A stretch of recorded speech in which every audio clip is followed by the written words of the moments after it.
Hello, I'm Hobbyjackal and this is Rumour Wang, and a regular series checking out the latest rumours and predictions for Warhammer Fantasy stuff. Warhammer Day, the annual celebration of all things Warhammer, takes place on Saturday the 5th of October. And as is tradition, it will feature a preview show. In this video, I'll be taking an informed punt at what we might see and also checking out a recent Death Mini that's been leaked. Now, in the spirit of openness, if you prefer your Warhammer with a hefty dose of dystopian sci-fi, I'll not be covering the 40k and 30k stuff here. However, I believe word on the street is that Warhammer 40k will be getting the Krieg army box. Kill Team will be getting Orcs versus potentially Ratlings and Ogryns together, which sounds cool. And I was going to say Mechanicum for Legions Imperialis, but they've just shown that on Warcom, so I don't know.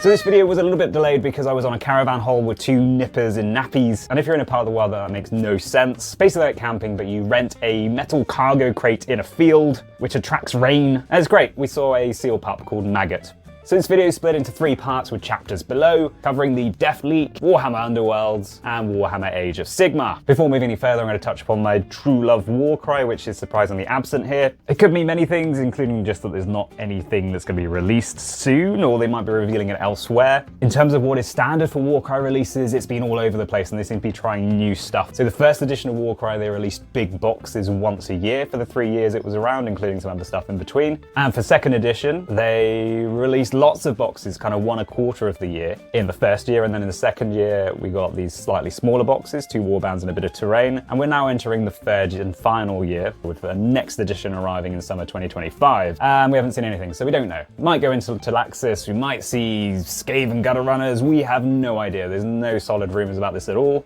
We are in the dark. Right, let's crack on with that recent Death Leak.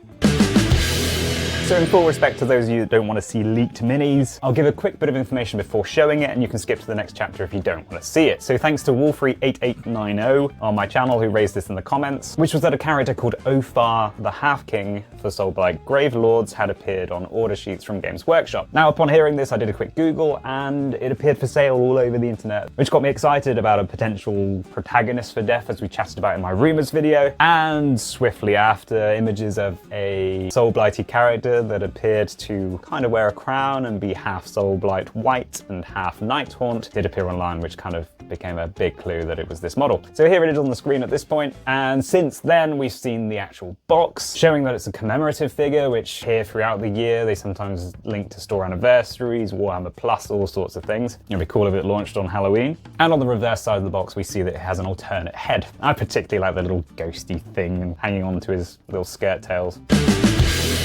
So Warhammer community showed off one model that we can expect to see at the preview. It just so happens to be a rat with a bomb strapped to its back, and given 2 reasons, in my rumour video we chatted about expecting Skaven in the next Underworlds box, and it's got a sculpted base, so it looks like it's definitely coming for Warhammer Underworlds. We also previously predicted that as clans Verminous, Eshin, and Pestilence have already had Warhammer Underworlds warbands, and there were good solid rumours suggesting that the launch factions for this edition of Age of Sigmar were going to appear in the Warhammer Underworlds box, it was very likely to be clans Skyre or Molder, particularly the former, because there's also a rumour that we're going to get a mini Doom Wheel. So when they appear, I expect the rest of the warband to be themed around Skyre, which means mechanical gubbin zappy things, exploding things, which is always good fun. The expectation is that they will be facing off against the Stormcast, which aligns with rumours as well as the tradition of previous Underworlds boxes matching the launch factions for Age of Sigmar. Given the Ruination chamber of Stormcast is the exciting new thing, I would expect them to be linked to that. And we've also got this rumour engine of a sort of feathered cape, which could be tied to them, given that Morder, the god that they hang about with, is crow and raven themed. So given the lapse in Underworld's releases up until this point, I wouldn't be shocked if we saw the whole box, both warbands revealed, and I also wouldn't be shocked that following this we actually get pre-orders fairly soon, within 2 to 3 weeks. Worth mentioning that the logo has changed, which could suggest bigger changes for Warhammer Underworlds. However, traditionally rules changes have been kind of iterative, small changes, new additions here or there, and actually I think the rule set is pretty tight. This would also indicate a change of scene, which happens consistently with Warhammer Underworlds anyway, so it would be silly to assume it's hanging about the same frozen location. One of the most fun things that Warhammer community has done recently is they dropped in a little teaser hidden in the subtitles of their latest video stating "Fell cries echo below Emberguard." So, you know,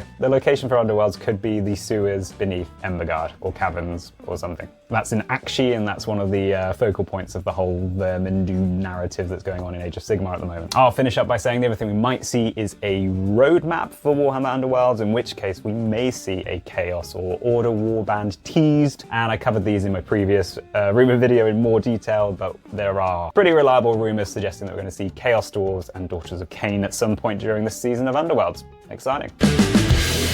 So Warhammer Age of Sigmar 4th edition has hit the ground running with an excitingly accessible new edition and great minis. But what's next? Well, we are told that this year's commemorative miniature is the Chaos Sorcerer's, I'm going to pronounce Zarkef, Bane of Law.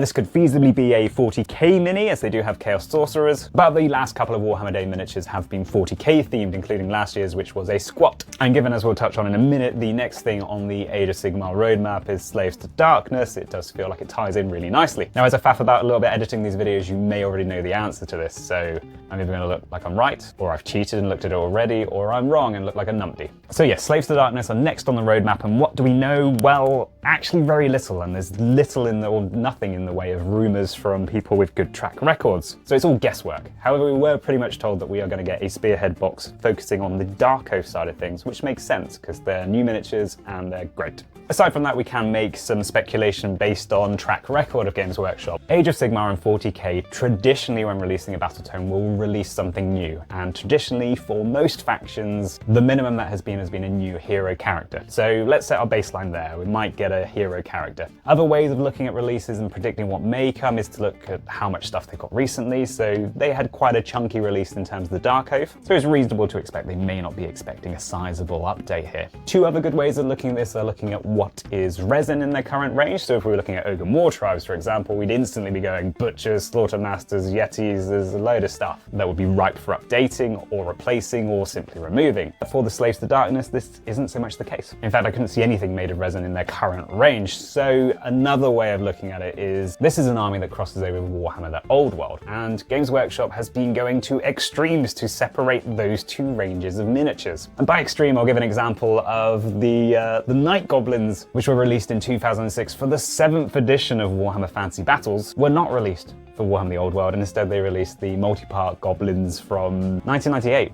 which is curious. So which miniatures currently appear in both Warhammer Age of Sigmar and Warhammer the Old World? Three stand out to me. So there's a big chariot, which potentially could be replaced with Dark Oath. There's a Chaos Lord, who's currently on a square base, looking mighty suspicious. And there is also the lack of a Chaos Sorcerer, which could suggest with the Warhammer Plus commemorative model, if that does appear in Age of Sigmar and not 40k, that we might see two different sculpts for a Chaos Sorcerer. Now, it's not necessary that each of these will even be replaced. They may just be dropped from the battle tome. And if they are replaced, I would expect them to appear with a more AOS-y kind of name. So the other thing we're incredibly likely to see at this reveal is a narrative book for Age of Sigmar. So this wasn't mentioned on the Nova article, but in a video, they did say that this was coming and coming soon. This does turn my attention again back to the words hidden in the recent video, Fell Cries Echo Below Emberguard, because this could be the theme. There could be battles taking place under and around Emberguard. Equally, we may see more of the fallout of the Vermin Doom, the narrative that's carrying forward this big explosion of rats everywhere, and I would imagine some generic elements to pull in more and more factions.